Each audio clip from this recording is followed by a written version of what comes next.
సరిత, తుమ్మలపల్లి సరిత యాక్చువల్గా క్లియర్ కట్గా దాన్ని యాక్సెప్ట్ చేసింది. సార్ యాక్చువల్గా నా ద్వారానే ఇట్లా జరిగింది విషయం అని చెప్పన్నాక ఇమీడియట్గా మేము ఏంటంటే మేము గవర్నమెంట్ యొక్క పంచుల్ని పిలిపించాం. గవర్నమెంట్ పంచుల ద్వారా వాళ్ళ సమక్షంలోనే ఆమె ఇచ్చినటువంటి కన్ఫెషన్ స్టేట్మెంట్ క్లియర్ కట్గా దాన్ని రికార్డ్ చేయడం, దాన్ని అదే టైంలో దాన్ని వీడియోగ్రఫీ చేయడం జరిగింది. దాంట్లో ఆమె ఇచ్చిన స్టేట్మెంట్ ఏంటంటే యాక్చువల్గా ఈ ఇన్వెస్టిగేషన్ పాయింట్ ఆఫ్ వ్యూలో ఎవరైతే ఇప్పుడు ఈ చనిపోయిన ఎవరైతే ఉన్నదో ఈ చనిపోయిన ఆమె ఫస్ట్ పోలీస్ స్టేషన్ కొంచెం చిన్న చిన్న రూమ్స్ అవి ఉంటాయి, ఇక్కడనే ప్రెస్ మీట్ పెడుతుంది కాబట్టి దానివల్ల కొంచెం మీకు ఇబ్బంది గురవుతున్నారు. ఆ విషయంలో కొంచెం అర్థం చేసుకోండి. ఈ రోజు ప్రెస్ మీట్ ఆల్రెడీ మీ అందరికి తెలుసు. మాకు 2వ తారీఖు నాడు మార్నింగ్ పూట 9:20 ఆ ప్రాంతంలో మాకు మధుకర్ అని చెప్పి ఒక మిత్రుడు ఆయన ఫోన్ చేసి సార్ ఇట్లా మన సస్పీషియస్ ఒక డెత్ ఉన్నది సార్, అది వాళ్ళు మన అంబులెన్స్ వెహికల్లో తీసుకుపోతున్నారు సార్, డెడ్ బాడీస్ అని చెప్పడం వల్ల ఇమీడియట్గా మాకు వచ్చిన ఇన్ఫర్మేషన్ ఇమీడియట్గా మేము మా లోకల్ ఉన్నటువంటి మా ఇన్స్పెక్టర్ గారికి, మా ఎస్ఐ గారికి చెప్పడం జరిగింది. ఇమీడియట్గా మా వాళ్ళు హాస్పిటల్కి రీచ్ అయినారు. వెంటనే రీచ్ అయ్యి అక్కడ ఉన్నటువంటి హాస్పిటల్లో ఉన్నటువంటి కెమెరాస్ వెరిఫై చేస్తే దాంట్లో అంబులెన్స్ నెంబర్ వచ్చింది.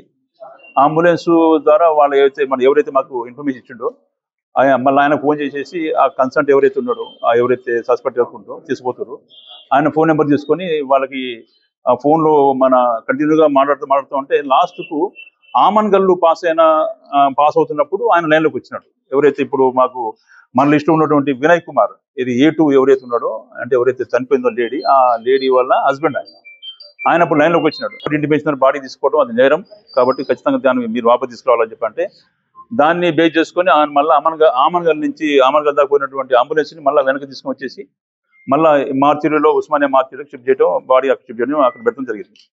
అయితే మాకు కంప్లైంట్ వచ్చింది అంటే అనుమానాస్పద మన ఇది మృతి అని అంటారు కాబట్టి దాంట్లో మేము మొత్తం 194 BNSS అని చెప్పి లేటెస్ట్ ఏదైతే చట్టం పాత చట్టం 174 CRPC అనుమానాస్పద మృతి కింద ఆ కేసు రిజిస్టర్ చేయడం జరిగింది. జరిగిన తర్వాత నెక్స్ట్ డే మార్నింగ్ మేము మార్చరీలో ఉన్నటువంటి బాడీకి పోస్ట్ మార్టం చేపిస్తే అక్కడ ఉన్నటువంటి డ్యూటీ డాక్టర్ ఇచ్చిందంటే గొంతు మీద సార్ ఇట్లా గొంతు బిస్కి తప్పినట్టు, అయితే మళ్ళీ ఇవన్నీ కొంచెం మార్పులు ఉన్నాయి సార్, దానివల్ల కొంచెం అనుమానం ఉన్నది సార్ అని చెప్పాను. మేము అదే చెప్పినాం. ఏంటంటే మేము ఆల్రెడీ మీకు కేసు చేయడం కూడా మేము 174 CRPC చేసినాం కాబట్టి పాత సెక్షన్ ప్రకారం అంటే 194 BNS ప్రకారం సెక్షన్ చేసినాం కాబట్టి అనుమానాస్పదంగా చేసినాం కాబట్టి సార్ మీరు ఏది ఇస్తే దాని ప్రకారం మేము సెక్షన్ ఆర్డర్ చేస్తున్నాం అని చెప్పడానికి డాక్టర్ క్లియర్ కట్గా అది సార్ ఇది మాత్రం సహజ మరణం కాదు, అసహజ మరణం అని ఇచ్చినాడు. బేసింగ్ అందట్టు మేము సెక్షన్ ఆర్డర్ చేసేసి ఇది మర్డర్ కేసు కింద సెక్షన్స్ దాంట్లో పెట్టి ఆ సెక్షన్ ఏదైతే ఉందో సెక్షన్ ఆర్డర్ చేసినప్పుడు మన విషయం కూడా జ్యుడిషియరీ మన కోర్టు వాళ్ళకి మేము దాన్ని పెట్టడం జరిగింది. ఈ 194 BNSS సెక్షన్ నుంచి 103, 238, 249 డెడ్ విత్ 3 Class 5 ఆ BNS చాదగఢ్ పొజిషన్ మన పొజిషన్లో సెక్షన్ వాళ్ళు యాడ్ చేసేసి దానికి పెట్టడం జరిగింది. అంటే 103 అంటే మన పాత చట్టాల ప్రకారము మర్డర్ కేసు స్టేట్ అవి 302 కింద వస్తుంది కాబట్టి ఆ సెక్షన్ ఆర్డర్ చేసినాం. ఇమీడియట్గా ఏంటంటే ఇక్కడ మన ఉన్నటువంటి వాళ్ళ హస్బెండ్ ఎవరైతే చనిపోయిందో వాళ్ళ హస్బెండ్ వినయ్ని ప్లస్ మళ్ళీ వాళ్ళ హస్బెండ్ వాళ్ళ అక్క సరిత అని చెప్పి తుమ్మలపల్లి సరిత, దాంతోపాటు వాళ్ళ హస్బెండ్ ఎవరైతే చనిపోయిందో వాళ్ళ హస్బెండ్ వాళ్ళ అన్న కొడుకు నిహాల్ ఎలియాస్ బిట్టు, వాళ్ళ ముగ్గురు కూడా విచారణ నిమిత్తం వాళ్ళని కస్టడీ తీసుకోవడం జరిగింది. ఈ రోజు మార్నింగ్ వాళ్ళ ఇంటికాడ ఉన్నట్టు మన ఇన్ఫర్మేషన్ రాగానే మాకు వాళ్ళని అరెస్ట్ చేయటం, దాంట్లో క్లియర్ కట్గా మన ఇంట్రాగేట్ చేయగా దాంట్లో క్లియర్ కట్ వాళ్ళు జరిగిన విషయాన్ని వాళ్ళు యాక్సెప్ట్ చేయడం. దాంట్లో ఎవరైతే ఉన్నదో ఈ తుమ్మలపల్లి సరిత అంటే ఇప్పుడు చనిపోయిన ఎవరైతే లేడీ ఉన్నదో ఆ చనిపోయిన లేడీ పేరు మూగల శిరీష. ఈ సరిత ఫస్ట్ సన్ రైజ్ హాస్పిటల్లో పనిచేస్తున్నప్పుడు ఈమె పరిచయం అయింది. చనిపోయిన ఎవరైతే శిరీష ఉందో శిరీష పరిచయం అయిన తర్వాత ఈ శిరీష ఆ బ్యాక్గ్రౌండ్ అని తెలుసుకునేది. శిరీష చెప్తే నాకు ఎవరు లేరు, నాకు అనాథ ఉందని చెప్పడం వల్ల యాక్చువల్గా శిరీష కూడా హాస్పిటల్ పనిచేస్తుంది కాబట్టి అదే సన్ రైజ్ హాస్పిటల్లో ఎవరైతే ఇప్పుడు శిరీష వాళ్ళ హస్బెండ్ వినయ్ కూడా అక్కడ మార్కెటింగ్ దాంట్లో పనిచేస్తున్నప్పుడు సరే మా తమ్ముడు ఉన్నాడు, మా తమ్ముడిని మ్యారేజ్ చేసుకుంటాం అని చెప్పిన తర్వాత కొన్ని రోజులు టైం తీసుకొని తర్వాత ఆ మ్యారేజ్కి ఆమె యాక్సెప్ట్ చేయడం జరిగింది. ఆ మ్యారేజ్ అయిన తర్వాత వాళ్ళు కొన్ని రోజులు చాలా హ్యాపీగా బతికినారు. దాని తర్వాత మళ్ళీ వాళ్ళకి ఒక పాప పుట్టింది. ఆ పాప తను నడుస్తున్నప్పుడు ఈ ప్రాసెస్లో భాగంగా ఆమె అక్కడి నుంచి ఈ హిమాయత్లో ఉన్నటువంటి సన్ రైజ్ హాస్పిటల్లోంచి ఆమె విత్డ్రా అయింది. ఎవరైతే చనిపోయిన శిరీష అంటే అక్కడి నుంచి ఆ పోస్ట్ రిజైన్ చేసి మళ్ళీ కొన్ని రోజులు ఖాళీ ఉన్న తర్వాత మళ్ళీ బ్రీసిన్ కోన్ హాస్పిటల్ కాచిగూడ హాస్పిటల్లో ఆమె జాయిన్ కావడం జరిగింది. ఎందుకంటే ఈమె బేసికల్గా షీఈ్ నర్స్ ట్రైనింగ్ చేసింది. ఆమె నర్స్ ట్రైనింగ్ చేయడం వల్ల హాస్పిటల్లోనే పనిచేసే అవకాశం ఉన్నది కాబట్టి ఈమె హాస్పిటల్లోనే మన అదే వృత్తి కొనసాగిస్తూ దాంట్లో బ్రిసిల్ కోన్ హాస్పిటల్ కాచిగూడలో కొన్ని రోజులు మళ్ళీ అక్కడ అడ్మిట్ అయింది. మళ్ళీ అక్కడ జాయిన్ అయిన తర్వాత మళ్ళీ 2 years అక్కడ పనిచేసిన తర్వాత మళ్ళీ అక్కడి నుంచి మళ్ళీ పని ఒత్తిడి ఎక్కువ అంటే అక్కడ ప్రెషర్ ఎక్కువ అని చెప్పి మళ్ళీ అక్కడి నుంచి మళ్ళీ రిజైన్ చేసింది. మళ్ళీ కొన్ని రోజుల తర్వాత మళ్ళీ 2024లో వివేరా హాస్పిటల్ హిమాయత్ నగర్లో ఉన్నటువంటి వివేరా హాస్పిటల్లో హయత్ నగర్లో ఉన్నటువంటి వివేరా హాస్పిటల్లో మళ్ళీ జాయిన్ అయింది. అక్కడ జాయిన్ అయిన తర్వాత మళ్ళీ అక్కడ దాదాపు 4-5 months చేసిన తర్వాత మళ్ళీ రిజైన్ చేసిన దానికి.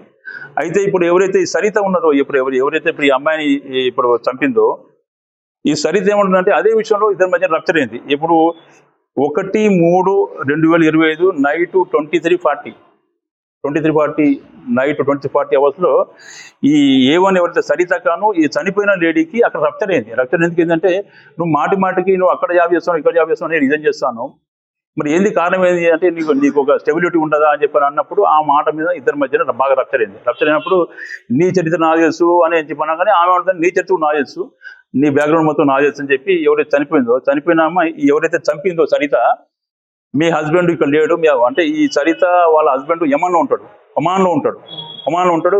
ఈ సరితకి పిల్లలు లేరు. హస్బెండ్ ఒకరు ఉండటం వల్ల ఈమె కూడా ఏంటంటే కొంచెం మెంటల్ డిప్రెస్ అయ్యి అప్పుడప్పుడు ఏంటంటే ఇంజక్షన్ నిద్రపడ్డాక ఈ మత్తు ఇంజక్షన్ వేసుకుంటూ ఉంటుంది, ఇంజక్షన్ క్యారీ చేస్తూ ఉంటుంది ఎప్పుడైనా కానీ.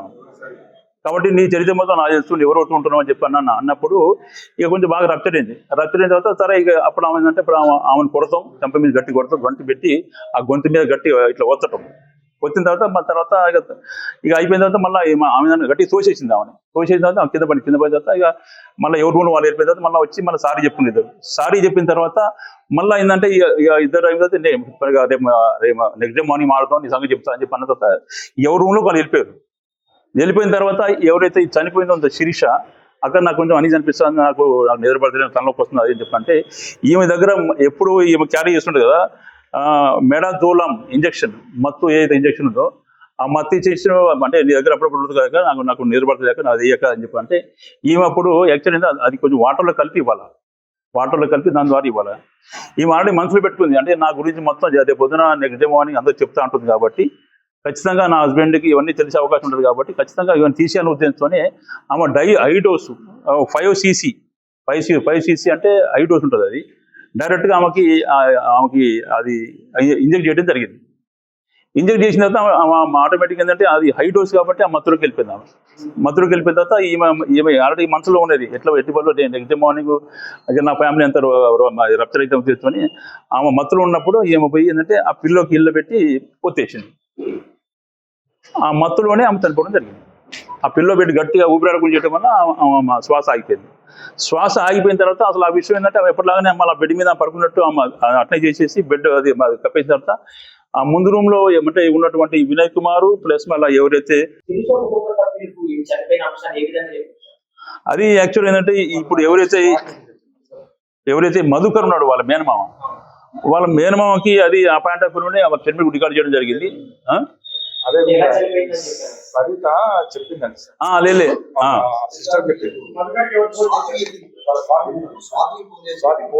చనిపోయింది అంటే అది నమ్మిస్తానికి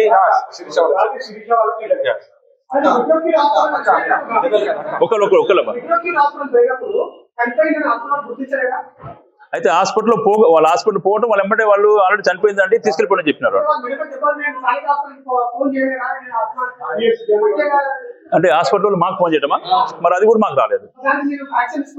ఎస్ అంటే ఇప్పుడు ఏంటంటే ఒక నిమిషం, ఇప్పుడు ఉద్దేశం ఏంటంటే ఇప్పుడు వాళ్ళని అరెస్ట్ చేసినా కాబట్టి వితిన్ 24 hours వాళ్ళు ప్రొడ్యూస్ చేయాలి కాబట్టి వాళ్ళు ప్రొడ్యూస్ చేస్తున్నాము. తర్వాత వాళ్ళ పోలీస్ కస్టడీ తీసుకుంటాము, ఇన్వెస్టిగేషన్ ఇక్కడ నడుస్తూ ఉంటుంది. ఎవరు మేనేజ్ చేసినా మాకు రికార్డు ఉంటుంది కదమ్మా. ఇప్పుడు చెప్పాల్సిందే. అయితే ఇప్పుడు ఆ పాయింట్ ఆఫ్ వ్యూ ఏంటంటే ఓవరాల్ గా మా ఇన్స్పెక్టర్ గారు వాళ్ళతో మాట ఏంటంటే వాళ్ళు ఏమంటారు సార్ యాక్చువల్గా హాస్పిటల్ మన తీసుకురా ముందుకి చనిపోయింది సార్ అని చెప్పి మేము చెప్పలేదు సార్ అని చెప్పంటారు. ఆ పాయింట్ ఆఫ్ వ్యూ వాళ్ళు నోటీస్ ఇచ్చినాము, ఆ నోటీస్ రిప్లై తీసుకుంటాం. అంటే వాస్తవం ఉద్దేశం అంటే ఈ సరిత ఎవరైతే ఉందో వాళ్ళ హస్బెండ్ ఒమాన్లో ఉంటాడు. ఒమాన్, ఆమె పిల్లలు లేరు. ఈ జనరల్గా ఏంటంటే ఇక ఆమె కొంచెం మన అంటే ఏమంటాం ఏంటంటే నీ చెత్త కూడా మొత్తం బయట చెప్తాను అట్లా ఇట్లా అని. సో ఆ పాయింట్ ఆఫ్ వ్యూలో అంటే ఇప్పుడు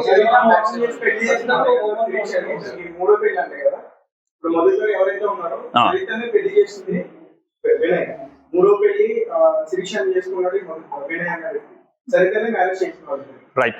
ఆ విషయంలో నిన్నటి నుంచి మేము కూడా మీ సోషల్ మీడియాలో బాగా అంచనా నడుస్తుంది. ఆ పాయింట్ ఆఫ్ వ్యూలో ఇంతకుముందుకు ఎవరైతే మా కంప్లైంట్ వస్తుందో మన మధుకర్ వచ్చి నేను చెప్పిన అలాంటి మీ దగ్గర ఏమైనా ఎవిడెన్స్ ఉంటే మాకు చూపించండి.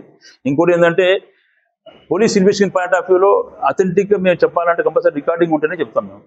ఇప్పుడు ఫర్ ఎగ్జాంపుల్ యాక్చువల్ ఇప్పుడు ఇది డాక్టర్ చెప్పంగానే ఇమీడియట్గా మేము ఆ పాయింట్ ఆఫ్ వ్యూలో తీసుకుంటూ పోలీస్ ఎస్ఓపి ప్రకారము ఏదైతే సిడిఆర్లు కానివ్వండి, రూట్లో ఉండే సీసీ కెమెరాస్ కానివ్వండి, అన్ని లింకప్ అన్ని సీన్కి లింకప్ అయినాకనే మేము అది అథెంటిక్గా మేము ఎస్టాబ్లిష్ చేస్తాం. అంటే ఓవరాల్గా ఇది 2-3 పెళ్లిళ్ళు అదే చెప్పి అది కూడా మేము ఇన్వెస్టిగేట్ చేస్తాం. ఎందుకంటే ఇప్పుడు ఛార్జ్ షీట్ ఇంకా ఫైల్ చేయలేదు, ఇది రిమాండ్ కాబట్టి ఈ పాయింట్ ఆఫ్ వ్యూ కూడా ఇప్పటి వరకు క్లియర్ కట్ వీళ్ళు ఎస్టాబ్లిష్ అయ్యారు కాబట్టి ఆ పాయింట్ ఆఫ్ వ్యూ మేము ఇప్పుడు సుమారు వాళ్ళు చేసిన మిస్టేక్ ఏంటంటే ఇది చెప్పగానే ఇమ్మీడియట్గా వాళ్ళు పోలీస్ చెప్తే వాళ్ళ నిజాయితీ బయటపడేది. కాకపోతే అంటే ఇప్పుడు మిత్రుడు చెప్పినట్టు అది మాయం చేసే ఉద్దేశంతోనే 100% ఉద్దేశం అంటే దాన్ని ఏంటంటే దాన్ని సింపుల్గా దాన్ని క్లోజ్ చేద్దాం ఉద్దేశంతో తీసుకుపోతాం. అంటే వాళ్ళు ఏంటంటే అక్కడ తీసుకున్నాక మేము ఇది యాజ్పతి క్రిస్టియన్ దాని ప్రకారం మనం పొంద పెడదాం అనుకున్నాను. లేదు అది మనకి వాళ్ళకి అంటే వీళ్ళంతా క్రిస్టియన్స్ కాబట్టి ఆ బాక్స్లో పెడతారు కదా, ఆ పాయింట్ ఆఫ్ వ్యూలో అది చేద్దామని చెప్పి ఆ పాయింట్ ఆఫ్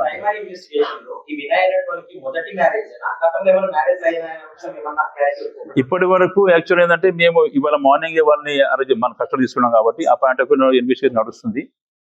ఇన్వెస్టిగేషన్ ఇంకా కంటిన్యూ అవుతూ ఉంటుంది కాబట్టి ఛార్జ్ షీట్ వేసే వరకు ఇంకా ఏమేమి కొత్త వస్తూ ఉంటే ఖచ్చితంగా మేము యాడ్ చేస్తూ ఉంటాం. ఇట్లా రాత్రి ఇట్లా అయింది నేను ఇట్లా చేసినాను అది చెప్పన్నాక వాళ్ళు చేసిన మిస్టేక్ ఏంటంటే వాళ్ళు చేసిన బ్లండర్ మిస్టేక్ ఏంటంటే యాక్చువల్గా ఆ పాయింట్ ఆఫ్ వ్యూలో వాళ్ళు తెలంగాణ ఇమ్మీడియట్గా వాళ్ళు పోలీస్కి ఇన్ఫార్మ్ చేయకుండా వాళ్ళ ఆమెని సేవ్ చేస్తానికి అంటే వాళ్ళ అక్కని కాపాడటానికి అంటే సాక్ష్యాలు లేకుండా చేస్తాను ఉద్దేశంతోని ఆమె ఏదో సహజ మరణం అన్నట్లు క్రియేట్ చేస్తానికి ఇమీడియట్గా అప్పటికప్పుడు అంబులెన్స్ పిలవటం, అంబులెన్స్ తీసుకొచ్చేసి ఇక్కడ ఈ హాస్పిటల్ దగ్గర చూపిస్తే ఈ హాస్పిటల్ ఏంటంటే ఆల్రెడీ ఇది మా దగ్గర రాగానే చనిపోయిందంటే మా దగ్గర రాకముందు చనిపోయింది కాబట్టి తీసుకెళ్ళిపోండి అని చెప్పంటే అప్పుడు కూడా వాళ్ళు మాకు పోలీస్కి ఇన్ఫార్మ్ చేయలేదు. మాకు ఇన్ఫార్మ్ చేయకుండా కావాలని చెప్పి వాళ్ళ అక్కని సేవ్ చేస్తానికి సాక్ష్యాలు ఉన్న వాటిని అది చేయకుండా ఉండేసానికి ఆమె వాళ్ళ స్వగ్రామం ఉన్నటువంటి సున్నిపెంట పక్కన దోమలపెంట ఉంటుంది, నియర్ బై శ్రీశైలం ఉంటుంది, అది అక్కడ తీసుకెళ్ళిపోతుంది నేటివ్ ప్లేస్కి. పోతున్నప్పుడు ఇమీడియట్గా ఎవరైతే మన ఈ కంప్లైంట్ ఉన్నారో మధుకర్ వాళ్ళకి తెలిసి ఉంటుంది. ఈ మధుకర్ అనే ఆయన ఆమెకి స్వయాన మేనమామ అవుతాడు, ఎవరైతే చనిపోయిందో శిరీష అని చెప్పి వాళ్ళకి మేనమామ అవడం వల్ల ఇమీడియట్గా ఆయన పోలీస్కి ఇన్ఫార్మ్ చేయడం, పోలీసు అపాయింట్ అవ్వడం, దాంట్లో ఇన్వాల్వ్ కావడం, దాన్ని మొత్తం ఈ విధంగా చేయడం జరిగింది. అయితే దాంట్లో భాగంగా ఇన్వెస్టిగేషన్లో భాగంగా ఎప్పుడైతే ఇప్పుడు డాక్టరు దాన్ని గొంతు నిలపడం వల్ల దానికి ఘాట్లు పడ్డాయి కాబట్టి ఆ పాయింట్ ఆఫ్ వ్యూలోనే వాళ్ళని గట్టిగా ఇన్వెస్టిగేషన్ చేస్తే యాక్చువల్గా వాళ్ళ హస్బెండ్కి వాళ్ళకి గోర్లు వాళ్ళకి ఏం లేవు. వాస్తవంగా వాళ్ళు ఎవరైతే చంపిందో సరిత గోర్లు టాలీ అవుతున్నాయి క్లియర్ కట్. ఇంకోటి ఏంటంటే ఆమె గవర్నమెంట్ మంత్రుల సమక్షంలో క్లియర్ కట్గా సార్ యాక్చువల్గా నేను ఈ విషయంలో మన రప్తు కావడం వల్ల నేను చేసిన sir they are accepted confession clear కట్గా. ఆ పాయింట్ ఆఫ్ వ్యూలోనే క్లియర్ కట్గా దాంట్లో సెక్షన్స్ మొత్తం ఆల్టర్ చేసేసి ఆమెను ఏవన్గా ఫిక్సప్ చేస్తూ ఈరోజు ఈ ముగ్గురిని రిమాండ్ చేయడం జరుగుతుందండి. ఇంకోటి ఏంటంటే ఇప్పుడు ఇన్వెస్టిగేషన్ నడుస్తుంది కాబట్టి ఇంకా ఏమన్నా కొత్త యాడ్ చేస్తామంటే కంపల్సరీ దానికి యాడ్ చేస్తాం. చంపడానికి ముందు నుంచే ప్లాన్ చేస్తారు కదా, అప్పుడు గొడవ జరిగినప్పుడు చంపాలనే ప్లాన్ లేదు. యాక్చువల్ ఏంటంటే ఫస్ట్ నుంచి కూడా ఏంటంటే ఈమె దగ్గర ఎవరైతే ఉందో ముందు నుంచి ప్లాన్ లేదు. కాకపోతే అంటే ఎవరైతే చనిపోయిందో ఈ మహిళ శ్రీమతి శిరీష అని ఆమె ఏంటంటే ఎక్కడ కూడా స్టేబుల్గా ఉండట్లేదు. ఆ పాయింట్ ఆఫ్ వ్యూలోనే ఏంటంటే అసలు మరి నువ్వు పని చేయవు, మరి తమ్ముడు ఏమో మామూలు జాబ్ చేస్తాను మరి వాడు. ఆ పాయింట్ ఆఫ్ వ్యూలో మరి ఎందుకంటే నువ్వు మన నర్సింగ్ ట్రైనింగ్ చేసినావు కాబట్టి మంచి జాబ్ ఉంటుంది కదా ఉన్న అట్లా ఉద్దేశం అన్నప్పుడు ఈమెందంటే చనిపోయిన తక్షణ కారణం ఏంటంటే నీ చరిత్ర మొత్తం నేను చెప్తా. ఇప్పుడు ఎందుకంటే ఎవరైతే చనిపోయిందో సరిత అని చెప్పి వాళ్ళ హస్బెండ్ ఒమాన్లో ఉంటాడు. ఒమాన్లో ఈమె క్యారెక్టర్ పాయింట్ ఆఫ్ వ్యూలో కూడా ఇవన్నీ నీ మొత్తాన్ని బయట పెడతా అన్నప్పుడు ఆమె అప్పుడు అది బాగా సీరియస్ తీసుకొని అరిచింది, ఏడ్చింది. లేడు ఇప్పుడు